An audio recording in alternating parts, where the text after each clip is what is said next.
Appreciation to Datuk Sri Anwar.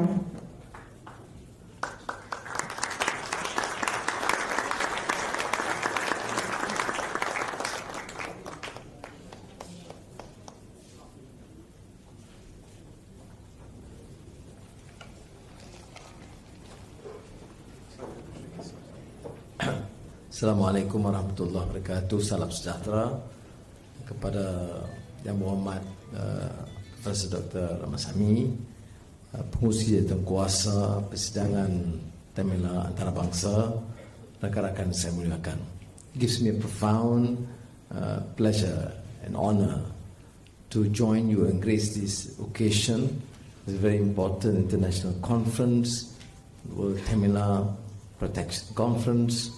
It's an issue that has been monitored and followed not only by Tamilians throughout the world, but all peace-loving and people of all denominations concerned by the issues of human rights and justice. So I want to focus primarily on this issue. We are, of course, blessed in this country, relatively peaceful, economically vibrant, and we have participation of all ethnic groups, including what we term as an ethnic minority. I share the sentiment of many of us. I normally don't want to highlight the issue of minorities, because when you are part and parcel of a big society, of a great Malaysian nation, you have inherited, we have benefited immensely, not only the Islamic contribution, the Indian contribution, the Chinese contribution, the Western contribution that makes us a truly vibrant Malaysian nation. You look at our culture, our food, our mannerism, even language. It is, of course, as a result of thousands of years of assimilation, of signs of tolerance, of understanding one another. It would be, if you follow even the whole issue of Islamization in this region, particularly in Java, most of you are quite familiar with the talk about, the reference to the 9 seals of Java. The comradeship between them and the Hindu Swamis.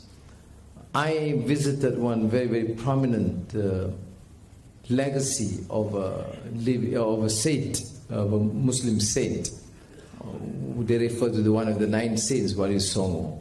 And I was struck by the fact that in that mosque, there's a Hindu chandi being placed.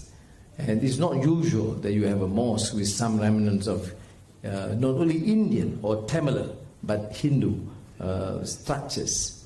I asked the Sheikh, why was that so?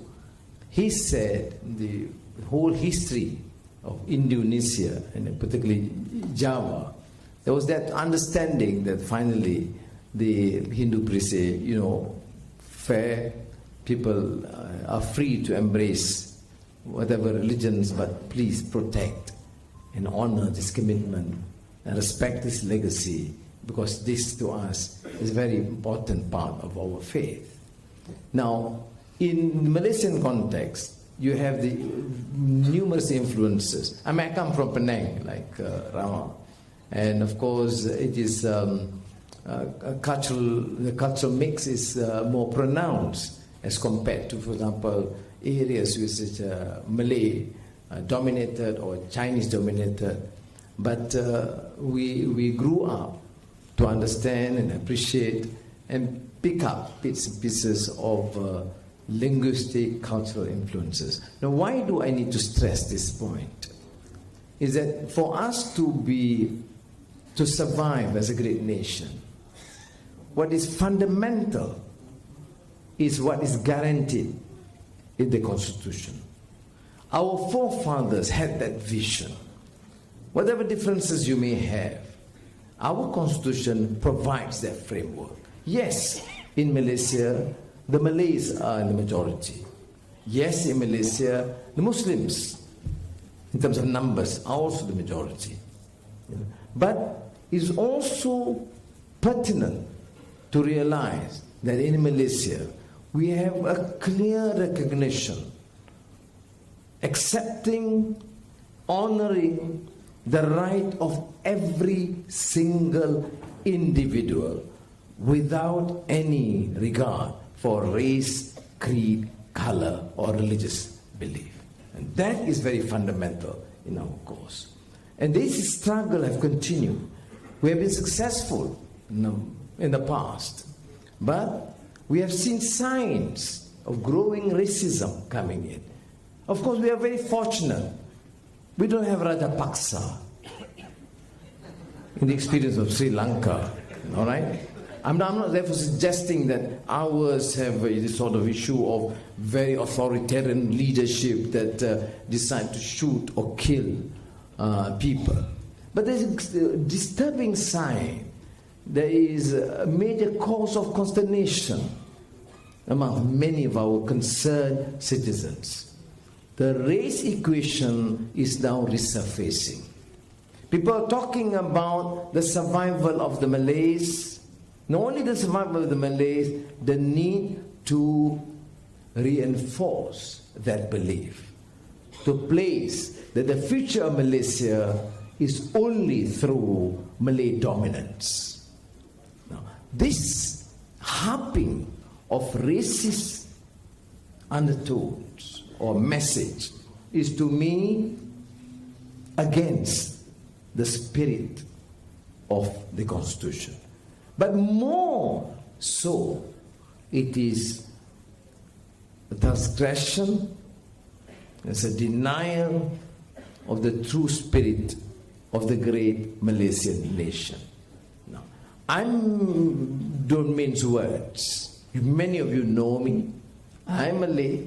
I'm very proud of my Malay cultural heritage. I have strong views on the need to enhance the quality, proficiency of the Malay language as the official language. I'm a committed Muslim, and a believer, and a practicing one. But in no way should you use this belief or your cultural pride to deny or discriminate the others. And this is where we stand starkly different from the position of UMNO and Barisan Nasional. This framework has to be made very clear. Why do I suggest, therefore, that the Pakatan Rakyat position is a departure or starkly different from the position of an UMNO-led coalition? It is because we want to assure the majority Malays that their position is secure. We want to assure all Chinese and Indians and Dayaks and Ibans and Muruts and Melanaus and Bugis that this is their homeland and no one could ever or have the right to question their loyalty, their commitment as citizens with equal rights and equal determination to ensure that Malaysia succeeds. This is where we differ. Now, if that is the principle predicated from what I have suggested, then our policies have been made clear. Our policy in terms of language is clear. But then if our commitment is to recognize the rights of others, then on the presumption that all of us study the Malay language as the official language, why must we not allow, encourage, not only allow, not only tolerate? You know, the Quranic term here is very important. You know, people say, well, this is a new interpretation of Islam. No. My understanding of the Quran, when it comes to differences, cultural, tribal, linguistic differences, is something there. You can't deny. But the Quran used the term لِتَعَارَفُوا. لِتَعَارَفُوا is not just knowing or tolerating. but understanding and appreciating one another. Now, if the Quranic principle is lita'arafu, why can't we, in our policy, which is also enshrined in the Constitution, continue to have this endless debate, polemics, contentious battles over the position of languages, including Tamil and Mandarin in our schools?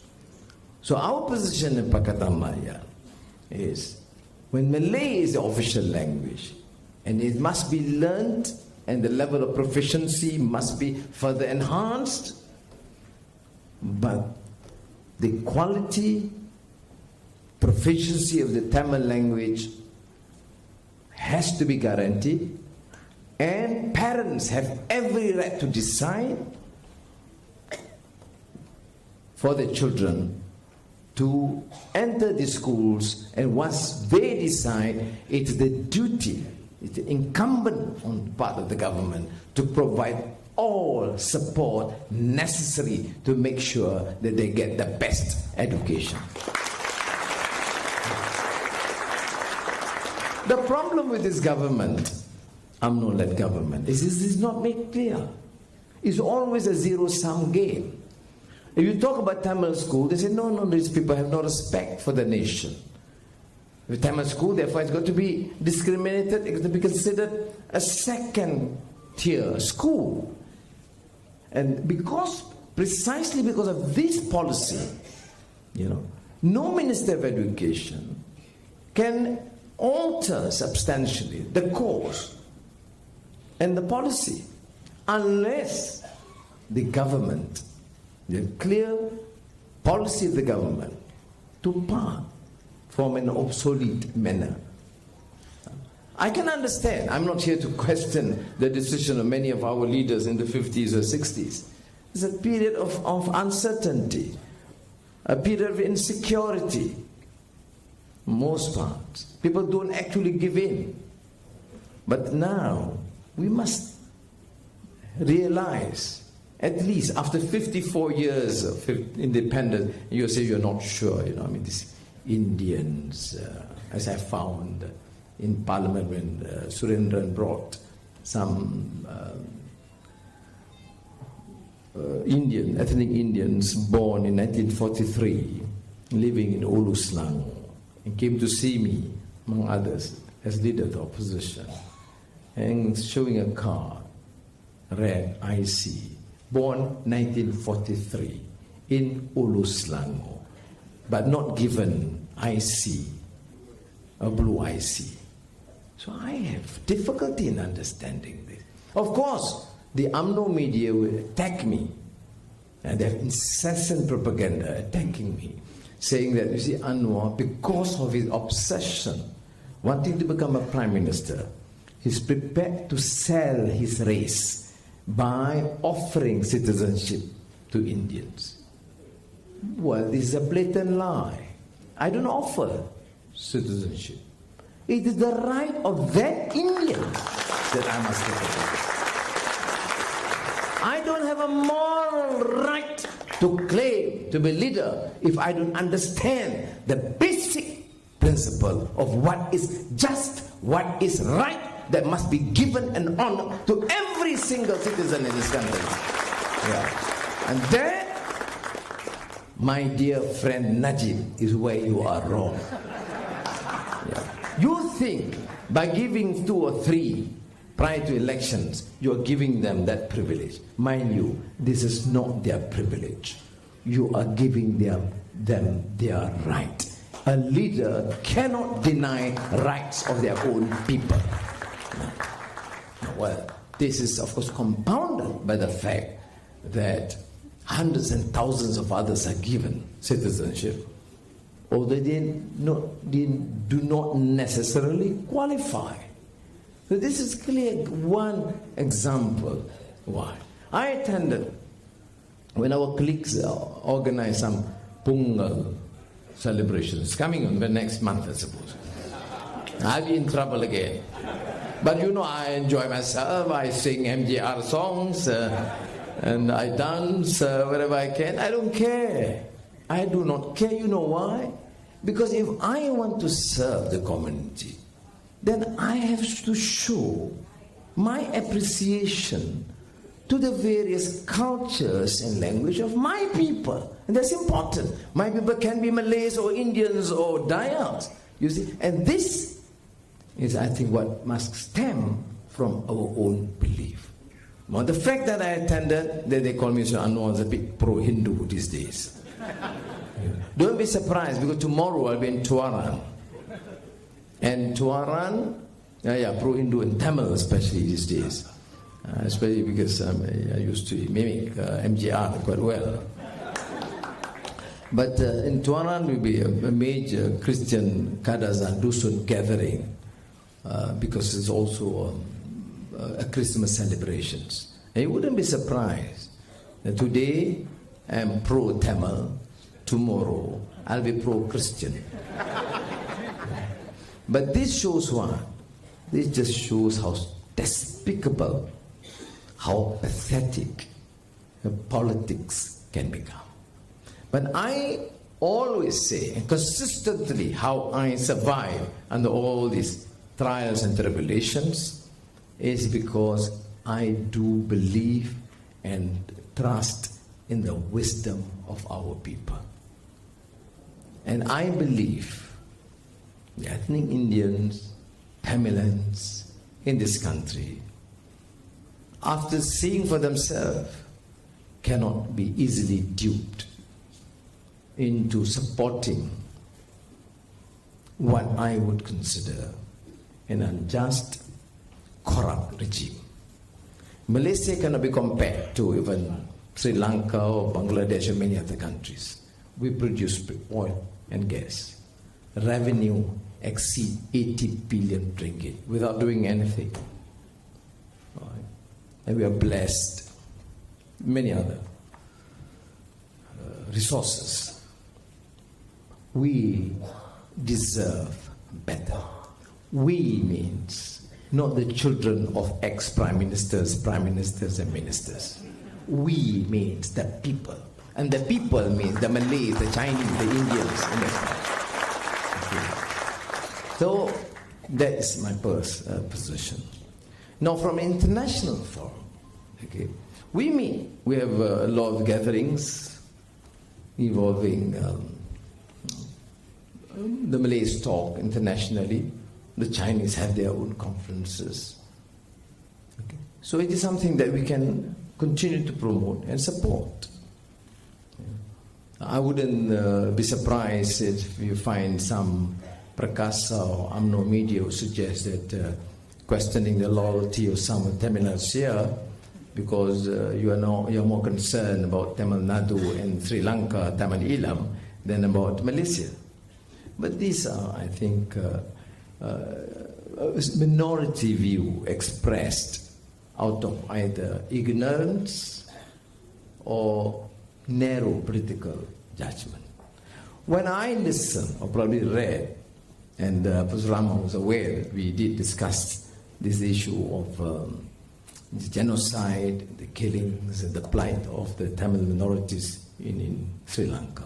In fact, last 1.5 years when I was there for the annual Jayawardene annual lecture, I took some time and met representatives, including Tamil Muslims, who came to see me at the hotel and express their concern that Malaysia has not done enough. They say they are not asking for anything, they are not asking for big donations. They are asking at least to express against indiscriminate killings of women and children, of their land being taken. Mind you, these are issues, they are universal human, basic human issues. But unfortunately, many of our leaders seem to be muted just because they think this is a domestic issue. You mean to say, when hundreds, or thousands are raped and killed. It's a domestic issue. I mean, you mentioned the plight of the Rohingya Muslims, or the Palestinian issue, or now the Tamilians in Sri Lanka. I mean, it's not a domestic issue. It's a humanitarian issue. It's a basic issue of human rights. And we must stand up and voice our anger and frustration and demand a justifiable, amicable resolution to the conflict. You know why it continued for far too long? Because the international community has failed and abandoned its moral responsibility. Yeah. I remember the case in Bosnia, the same. Why did it go on? I mean, people see it on television daily, night and day.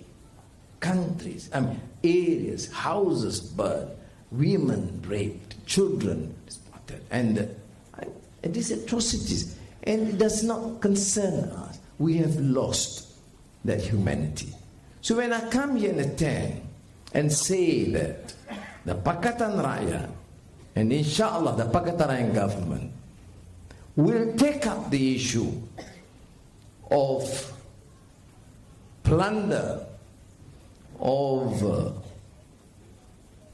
genocide of Tamilians in Sri Lanka.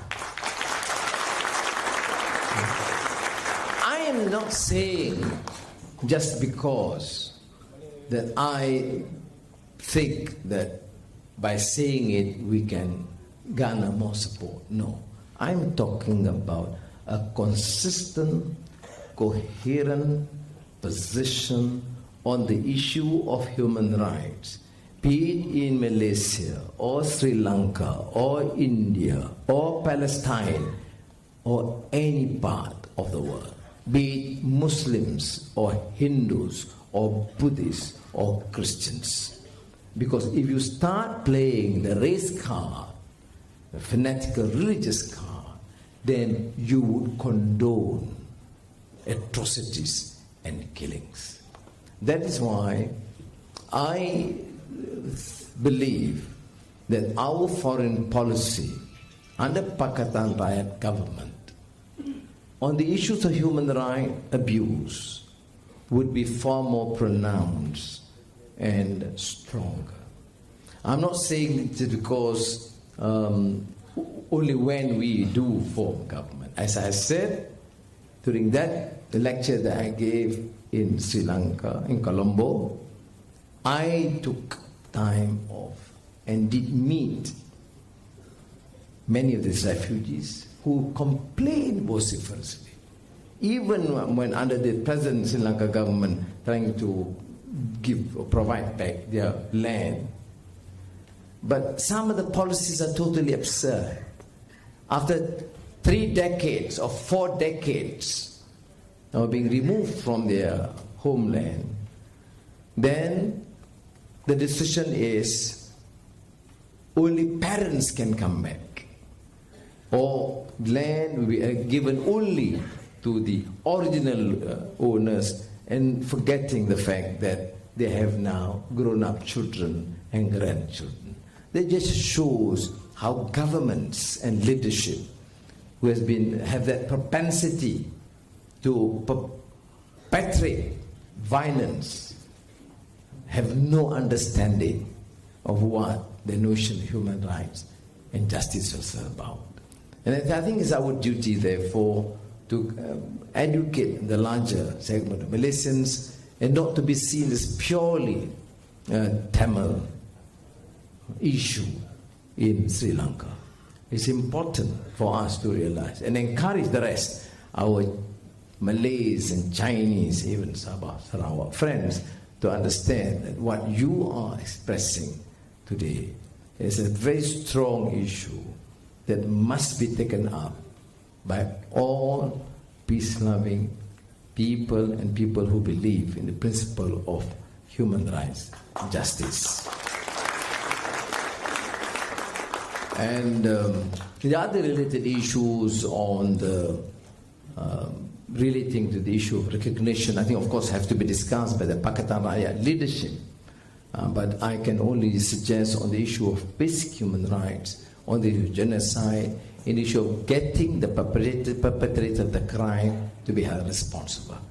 You know, how can you allow people or leaders to continue to rob the country, plunder, kill its citizens, and be regarded as a great prime minister or a great president or a great king? This is just absurd and totally unacceptable in these days and age.